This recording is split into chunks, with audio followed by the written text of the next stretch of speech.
this point. Retirement planning, not just for those in their 50s and 60s, don't want to wait that long. Regardless of your age, from baby boomers to Generation Z, who are just turning 18, everyone should take steps to make their retirement better. Does that make you feel old? Generation Z? Yeah, I didn't even know that existed.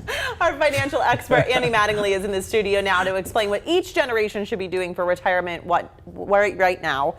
Let's talk about baby boomers first. So baby boomers' big focus should be thinking about healthcare cost into retirement, start putting that into their pre-retirement budget if they're not there, just to make sure that their money's going to last, because people are living longer and you want to make sure you can cover all those expenses. Okay, so what about the Generation Xers? What should they be doing? Well, right now they should already be at the maximum contribution into your 401k, and most of them are starting to run into where they can do extra contributions, so they should be doing that, starting to meet those, and also starting to save outside of their retirement funds. What mistakes would you say Gen Xers need to avoid most? A lot of Gen Xers have kids in college right now, and I think one of the big mistakes they make is that they're not putting their retirement first and they're paying for children's education, and you really don't want to do that. So that's really important. The other thing is, at Gen X, you're probably at your peak earning years, and every raise you get, you start expensing, having greater expenses, and you really should start controlling those expenses and putting those raises away. All right, so let's get even younger. Any advice for the Generation Ys? Yeah, so for the older Gen Ys, those that are in their 30, this is when they should be making that 401k contribution. They should be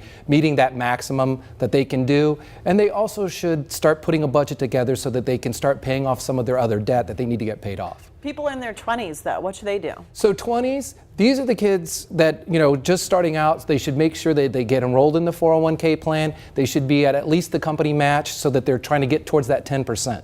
All right, then there's Generation Z bringing up the rear. What should they be thinking about? People probably think that if you're 16, 17, 18, you shouldn't be thinking about retirement, but this is when they're thinking about what college they're going to go to. And student loan debt really plays a lot into how much you can save as soon as you start getting out in the workforce. So they really need to make sure that they pick a college that they won't have a lot of student loan debt in, so they can start that retirement right away when they get in the workforce. Reminds me of a conversation with my father, who said, "You better go to that school, it's a free ride." And I didn't do it. He was right. Thanks, Andy.